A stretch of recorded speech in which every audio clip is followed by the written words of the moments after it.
Merhabalar.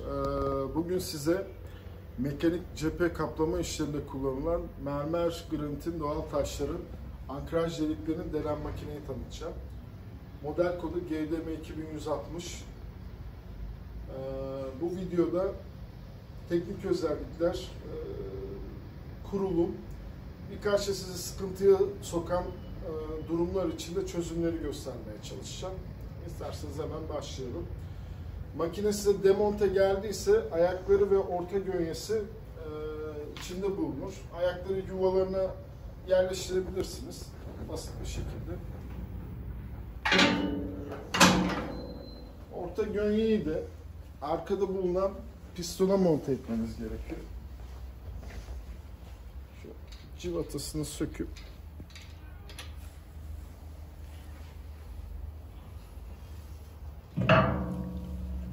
yuvalarını yerleştirdiğiniz zaman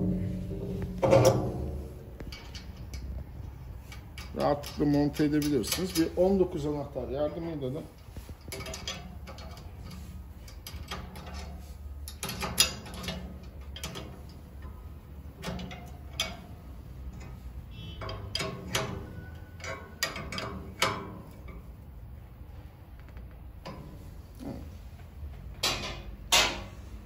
orta göğeğimizi de monte ettik.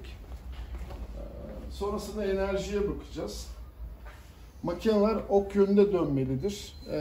Ya da gönyeye doğru dönmelidir. Daha doğru tabirle yan gönyeye doğru dönmelidir.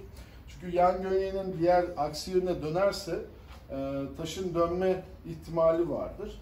Hatta bu gönyenin ikisi de diğer taraftadır. İşin durumuna göre ya da kullanım kolaylığı için de gönye sistemini bu tarafa alabilirsiniz. Ters tarafa aldığınızda da gene dönüş yönünde değil, gönyeye doğru olması gerekiyor. İsterseniz bir başlayalım. Panonun sürekli kilitli durması lazım. Toz ya da diğer etkenlerden zarar görmemesi için.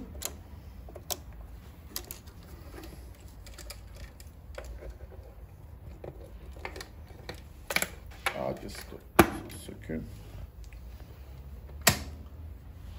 Şu anda makine çalışır pozisyonda.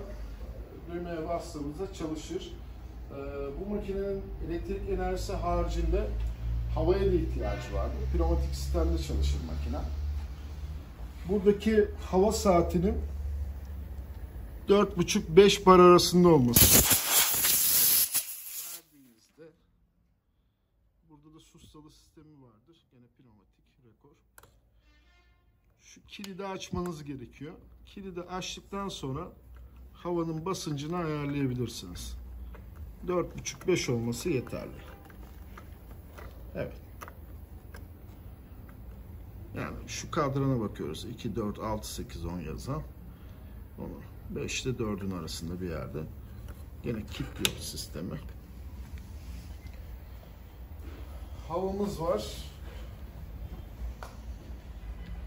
Sistemin orta gönyesi taşı çekerek çalışır. Burada da giriş çıkış hızlarını ayarlayabileceğiniz vanaları mevcut. Bunu test etmek için makineyi çalıştırmanıza gerek yok. Şuradaki mavi tuşa basarak testini yapabilirsiniz. Şimdi giriş hızını bu şekilde ayarlıyorsunuz. Çok hızlı olmayacak. Giriş hızınız maksimum elmas delici uçlarınızın delebileceği hızdan fazla olmasın. Hem uçlarınıza zarar verirsiniz hem de makineye zarar verirsiniz. Evet.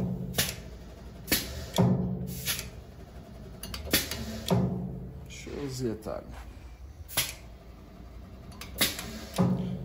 Üzerinde taş olunca daha rigid olacak. Bu da çıkış hızıdır. Çıkış hızını, yani geri dönüş hızını çok fazla açmayın. Çok fazla açtığınızda ki şuradaki sivice zarar verebilirsiniz. Yani çarpmaları engellemek için. Bu sistemin durmasını sağlayan switch sistemi. Arkada gene su pompamız var. Bunları makine eğer çok uzun süreli durduysa içindeki mermer tozları, seramik tozları, granit tozları kemikleşebilir. Ufak güçte motor olduğu için bu pompalar, bir sıkışma varsa şurada elinizle kırarak açabilirsiniz. Yani kıt diye bir ses gelir. Burası rahat dönüyorsa da bir sıkıntı yok demektir. Ufak motorlarda genelde kalkışını alamadığı zaman yanar motorlar. Gene göstermişken şuradaki sarı tapamız var. Eğer sistem hava yaptıysa, yani su girişinde kabarcıklar görüyorsanız ya da bir sıkıntı olduğunu düşünüyorsanız buraya açıp içinde bir pislik kaldıysa temizleyebilirsiniz. Ya da yapılması gereken şey soğuk kış aylarında bu tapanın açık kalması. Çünkü içerisi don tutarsa gövdesine zarar verebilir. Gene burada vanamız var. Bu suyun basıncını ayarlamak için kullanıyoruz. Sebebini göstereceğim. Çünkü uçların içindeki delikler çaplarına göre değişkenlik gösteriyor. Bu suyun basıncını ayarlamak önemlidir. Çünkü burada gördüğünüz keçelere yüksek su basıncı zarar verebiliyor. Yani keçeleriniz zarar görebilir. O sebeple optimum suyu ayarlamanız gerekiyor. Bunları uçlarla birlikte değineceğiz zaten. Ben size bir makineyi çalıştırayım. Şimdi uçtan.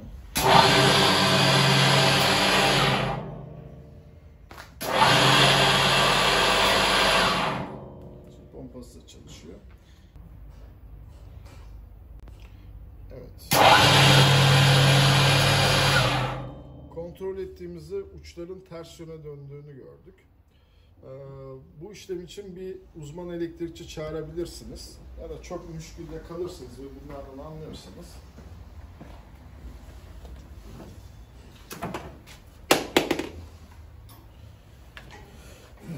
Fişi söküp fazların yönlerini değiştirmemiz gerekiyor.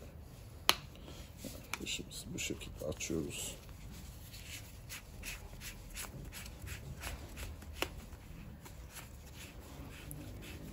Trifaze motorlar için hepsinde geçerli bu durum. Yani başka prize gittiğinizde ya da başka durumlar söz konusu olduğunda motorların dönüş yönü ters olabilir. Şimdi burada yapmamız gereken şey L1, L2, L3'ü görebiliyor musunuz? Bunlar faz girişleri. 3 fazı gösteriyor. Burada N var, nötr. Burada görmüş olduğunuz kısım da toprak kısmı. Şimdi bizim yapmamız gereken fazların yönünü değiştirmek. L1 ile L2 kablolarının ben yerlerini değiştireceğim.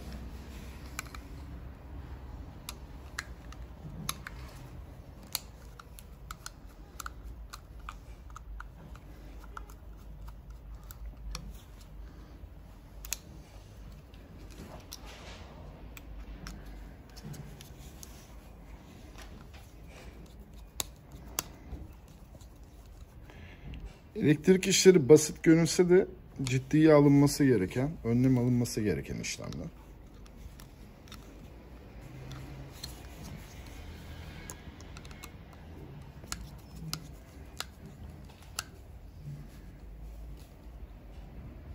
Evet, yani sağlamlıklarını da kontrol edin.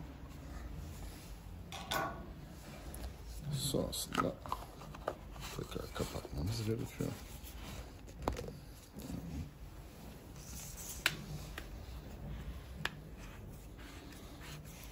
Şu sıkma işlemini yaparken kabloyu hafif içeri doğru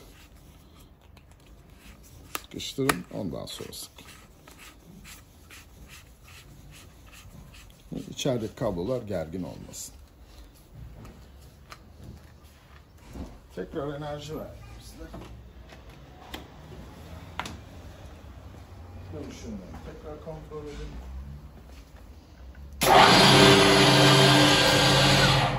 Evet, şu anda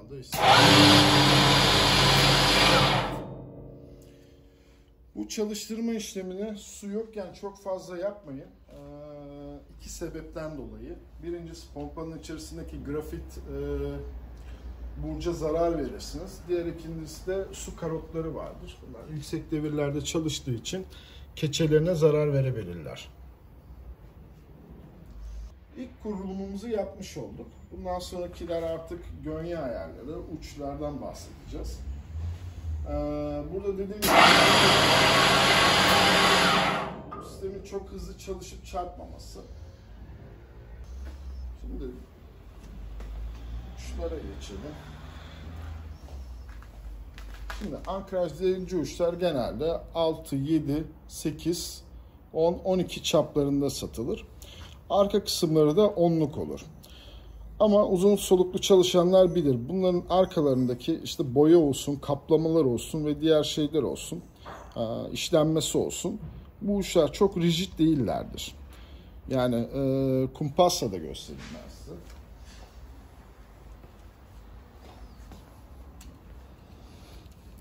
Önü için de bu geçerlidir, arkası için de. Yani elmas grubu için de geçerlidir. Yani şöyle ölçtüğümüzdeki rakamları görüyoruz. Ben bunu çevirdikçe rakamlar değişkendir. Yani ön taraf için bakıyorum. Yani burada bir sıfıra sıfırlık söz konusu değildir. Bazen bu uçların makinenin yuvalarına oturmayabilir. Göründüğü gibi.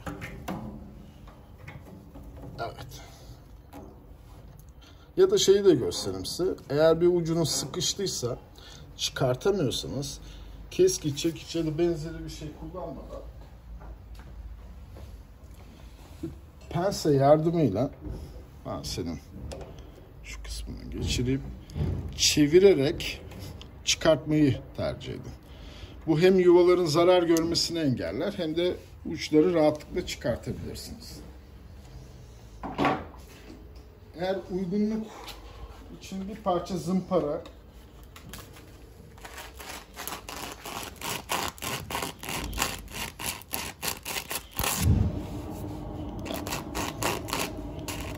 yaparken ve ileri geri yapabilirseniz düzgün bir şekilde bu arkaları oluyor.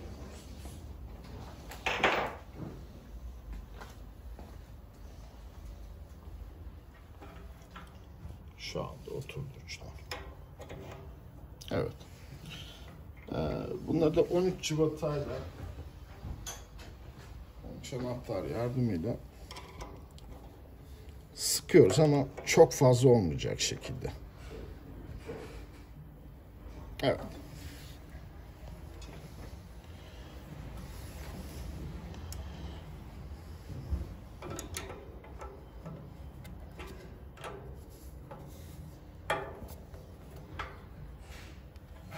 Uçlarına montajını bitirdik.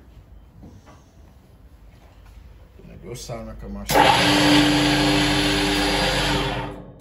Bu çalıştırmayı niye yapıyoruz? Taştan önce bakıyoruz ki uçlarda yamukluk, çarpıklık var. Kendini belli eder.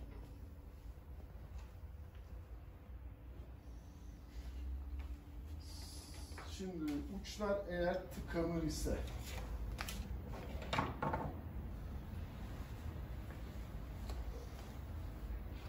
bir metal ya da bir şiş yardımıyla şu uç kısımlarında mermer parçaları kalabilir. Bu da su çıkışını engeller. Su çıkışı engellendiği zaman gene su karotlarının içerisinde yüksek basınç oluşur. Sudan kaynaklı. Eğer su dışarıya çıkamaz ise o zaman gene tekrar keçeleri patlatma durumu ortaya çıkabilir. O yüzden biz bunların önüne siper ya da koruyucu bir şey koymuyoruz ki ucun hem bittiğini görebilirsiniz hem de su çıkmazsa müdahale edebilirsiniz. Arkadaki pompanın başında bulunan vanığın özelliğini tarif edeyim. Şimdi oradaki su basıncını ayarlamanız gerekiyor. Neden ayarlamanız gerekiyor? Çünkü uçların çapları büyüdükçe ya da küçüldükçe şuradaki arkadaki su giriş çapları da değişir. Bu değişkenlik için basıncı ayarlamanız gerekiyor. Yani şu kanaldaki yüksek basıncı eğer ufak bir uca verirseniz gene içeride çok yüksek basınç oluşturabilirsiniz. Tekrar keçelere zarar verebilirsiniz. Suyun az olması da uçların yanmasına sebep olur. Yani onun için bir optimum ayar bulmanız gerekiyor.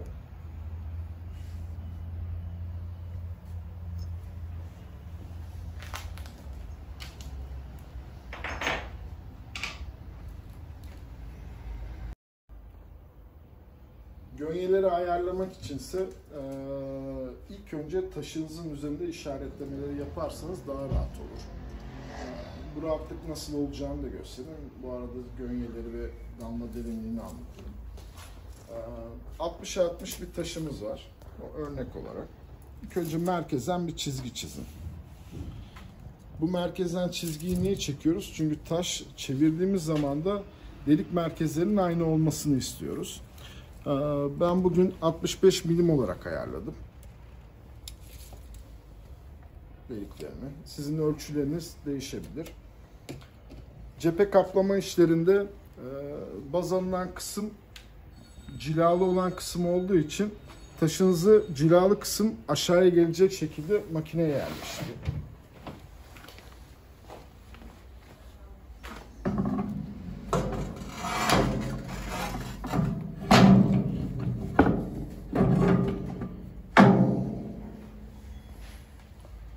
Yan gönyemizi ilk önce tam merkezde olacak şekilde şu civatalardan ayarlıyoruz. Bunun için 17 anahtara ihtiyacımız var. Bu ayarları gevşettiği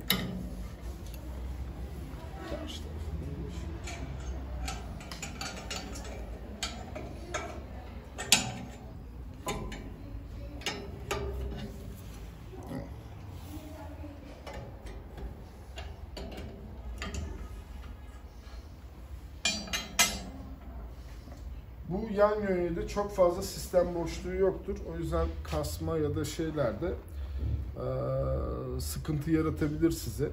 İkisini de eşit miktarda götürmeye çalışın.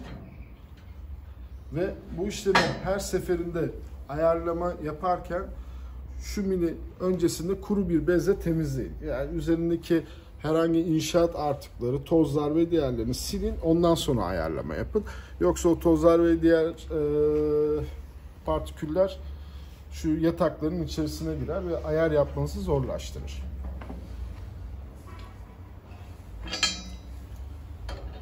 Tekrar sıkıyoruz.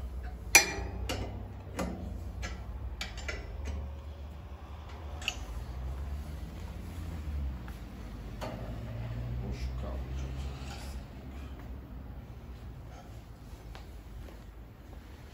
Arka gönye ayarı ise hafif bir boşluk bırakarak ayarlanır. Yani 0'a 0 yapmayın bunu. Çünkü taşı kaldırıp çevirirken size sıkıntı yaratabilir. Ama bu açıklık çok fazla olursa da dönme eğiliminde olabilir malzemeniz. O sebeple yani yarım milimetre kadar olsa da 1 milimetre de geçmemeye çalışın. Ön gönye ayarı da bu taşlarla uçların arasındaki mesafeyi ayarlar. Yani start mesafesini ayarlayın. Bu ayar çok fazla dışarıda olursa delim başlamadan önce çok fazla su sıçratabilir. O yüzden mümkün olduğunca yakında durmasında fayda var. Çok da yapıştırmayın çünkü motor ilk elektrik verildiğinde kalkışını alması için şuradaki mesafeye ihtiyacı var. Bir diğer ayar ise delik delme derinliği. Delik delme derinliğini şu switchle şu karşısındaki değme noktasını ayarlayarak yapıyoruz. Burada da gene çevirerek şuradaki mesafeyi ayarlayabilirsiniz. Dalma derinliğinin çok fazla olması kimyasal sarfiyatını arttırır. Yani sizin pim miktarınızdan biraz daha fazla olması yeterli.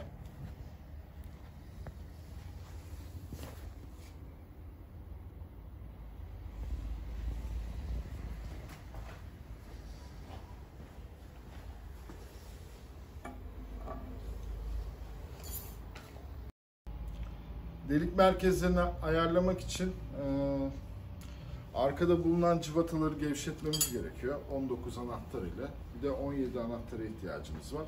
Ama bu işlemi kolay yapmak için ufak tüyoyu da verebilirim. Ucunuzu gevşetin.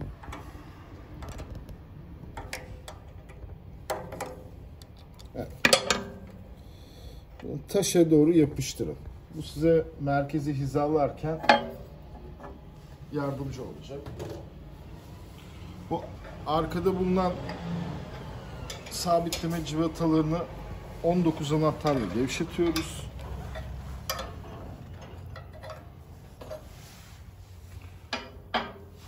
Şu anda kafa hareketli konumda.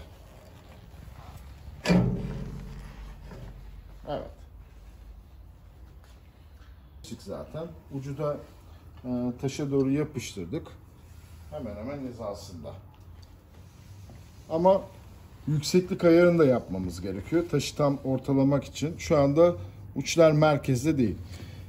Yukarı aşağı hareketi buradaki cıvatadan yapıyoruz. Şuradaki kontrolsünü gevşetin, sabitlemeyi. Yani ikilik taş kullanacaksınız sürekli. Bu ölçünüz bozulmayacak. Sadece sağa sola hareketlerle deliklerin uzaklıklarını ayarlayabilirsiniz. Bu sabit kalabilir. Şimdi evet, şu anda yukarı aşağıyı buradan ayarlıyoruz.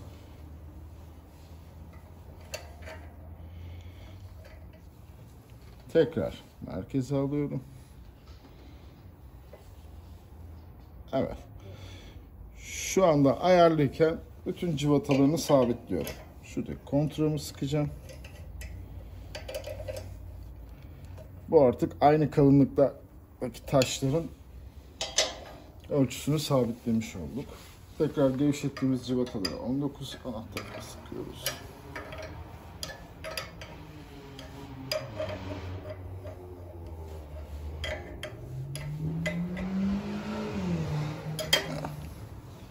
Delik merkezleme işimiz bu kadar. Evet, makinamızın tam kurulumunu yaptık. Suyumuzu doldurduk. Bu işlem de bitmiş oldu. Su seviyesinin şuradaki siper seviyesinden yukarıda olması çok önemli. Yani suyu daha fazla da doldurabilirsiniz. Ama kesinlikle aşağıda olmasın, yoksa su sirkülasyonunu engeller. Evet, ilk deliğimizi delelim makinede. Her şeyimiz açık, sistem çalışıyor.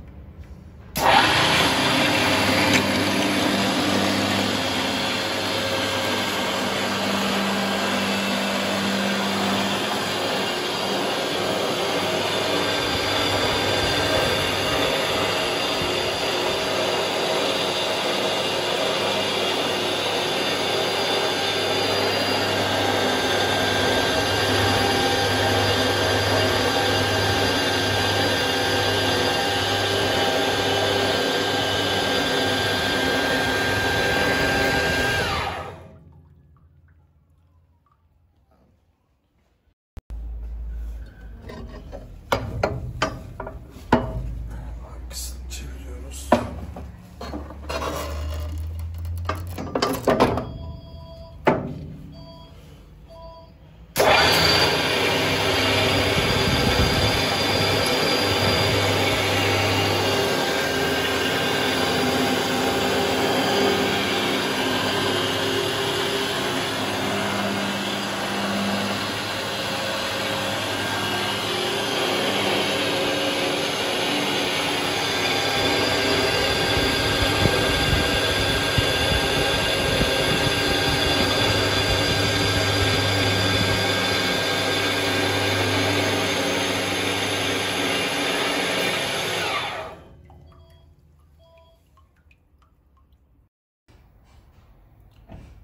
Deldiğimiz taşın derinliğini ölçüyoruz. Kumpas yardımıyla.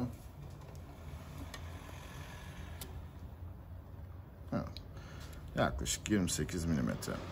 Bundan daha az ya da fazlasını istediğiniz zaman gene delik derinliğini makinede ayarlayabiliyorsunuz. Yani zaten çok temiz çıkıyor delikler makinede. Şu switch ile beraber karşılığındaki parçaya, mesela bunu 28 değil de 26-25 gibi rakamlar istiyorsak, şu parçayı 3 milimetre ön tarafa getirdiğimiz zaman sizin deliğinizin derinliği 25 milimetre çıkar. Dediğim gibi bunu da cıvatadan ayarlayabiliyorsunuz. Vida adımlarını da kullanabilirsiniz ölçüm için.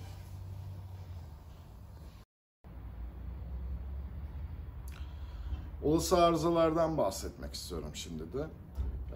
Makinenin panosuna 3 tane fazın girdiğini gösteren ışıklar yanar. Bu bazen ölü faz olabilir. Ona dikkat etmek gerekiyor. Makineniz startı verdiniz ama çalışmıyor. Yani şarteli kontrol edeceksiniz. Mantar acil stop butonu basılı kalmış olabilir. Bunu açacaksınız. Motorlar çalışıyor fakat su pompası çalışmıyor ise nötr hattını kontrol etmek gerekiyor. Yani 3 fazınız var, toprağınız var. Nötr olmazsa bu su pompası çalışmaz. Çünkü dönüşünü alamaz. Toprak kesin kez olması gerekiyor. Çünkü sulu makineyle çalışıyoruz. Yani can güvenliği ön planda. Motorlar çalışıyor ama delici uçlar yani dönmüyor ya da boşa dönüyor. O zaman kayış gerginliğini kontrol edeceğiz. Buradaki arkadaki yuvayı açıp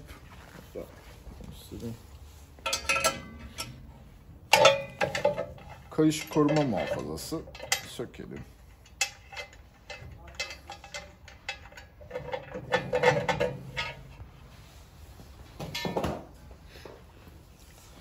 Şuradaki cıvatayla birlikte kayışın gerginliğini ayarlayabiliyorsunuz. Hatta kayışınızda problem var. Kayışınızı değiştirmek istiyorsanız da bütün ayarı sona getirip kayışınızı o şekilde takıyorsunuz. Daha sonra da gerginliğini ayarlayarak sıkıyorsunuz ve alttaki kontrol ile birlikte de sabitliyorsunuz. Makine sürekli çalışıyor ise yani taşı delme işleminden sonra makinelerin durması gerekiyor. Motorların durması gerekiyor. Eğer böyle bir sıkıntınız varsa da şu arkada bulunan switch'i kontrol etmeniz gerekiyor. Bu switch basılı olmayabilir ya da arızalı olabilir. Eğer bu switch arızalı ya da basılı durumda değil ise sürekli çalışır makine. Makineden hava sesi gelmemesi gerekiyor. Eğer bir noktadan hava kaçağı var ise onu bulmanız çok kolay. Yani hava sistemini takip edin.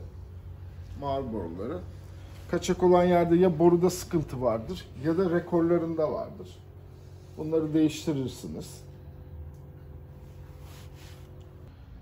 En sık karşılaşılan arızalardan biri de su karotu problemleridir. Uçlardan su çıkışını sağlayan su karotlarının dışından su geliyor ise ya da rulmanları dağıldıysa bunu söküp kolayca halledebiliyorsunuz ya da yedin parçayı takabiliyorsunuz. Şimdi su karotları kuru çalıştığı zaman içindeki keçeleri yakarlar ya da uzun soluklu çalışmalarda keçeler deformasyona uğrarlar ya da yüksek ısı oluştuğunda olur. Yani birçok etken var. Videonun başında da bahsettiğim gibi aşırı basınçtan da bu keçeler problem görebiliyor. Bunun tamiri, tadilatı kolay bir üründür. İlk önce ucumuzu sökelim. Sabitleme civatasını da söküyoruz.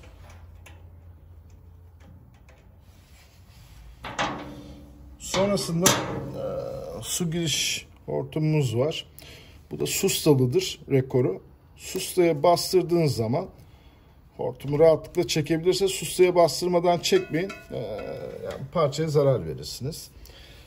Önünde bulunan bir sekman vardır. Bu sekmanı açtığınızda su karotu gelecektir. Öyle söyleyeyim. Bunun için sekman anahtarına ihtiyacınız var. Daha doğrusu teknik bir personele ihtiyacınız var. Yani bunu kendiniz sökmeyin. Eğer teknik konularda bilginiz yoksa. Çünkü zararı daha da büyütebilirsiniz. Şöyle göstereyim. Sekman anahtarıyla birlikte sekmanımızı söküyoruz. Sonrasında artık karotumuz bize doğru gelebilir. Eğer ufak bir sıkışma olur ise de bir pensenin arkasıyla birlikte yani yumuşak kısmı gelecek şekilde bu parçayı ileri alabilirsiniz.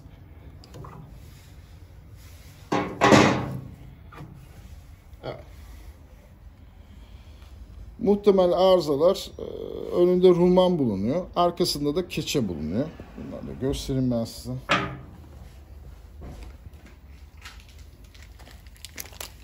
Ya önündeki rulmanda sıkıntı olabilir. Büyük ihtimalle de sadece bir keçe değiştirerek bu parçayı kullanmaya devam edebilirsiniz.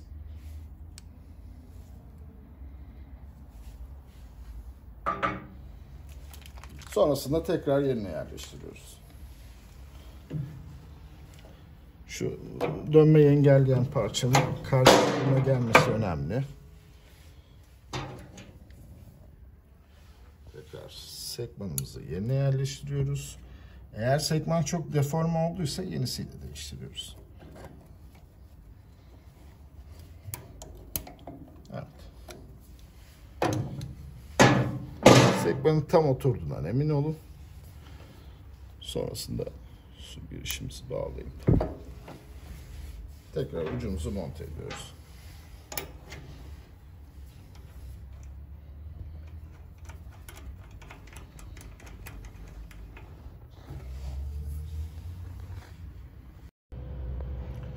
Kafa gruplarının yağ bakımından da bahsetmek istiyorum son olarak.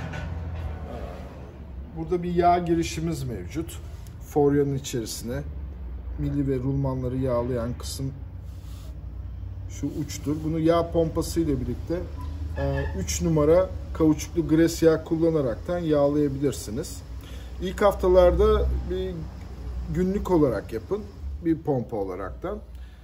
Daha sonrasında da yoğun çalışmalarda haftada bir, orta yoğunlukta 2 haftada bir, seyrek kullanımlarda da 2 ayda bir yapabilirsiniz. Ayrıca şuradaki delik de yağın fazlasını tahliye ettiği deliktir. İçeride yüksek basınç oluşturmaması için buradan fazla olan yağı tahliye eder. Eğer kafalar yağsız kalırsa ısınmalar ve parçaların bozulması söz konusudur. Bu videomuzda kurulum, kullanım, olası arızalardan bahsettik. Umarım sizler için faydalı olmuştur. Teşekkür ederiz.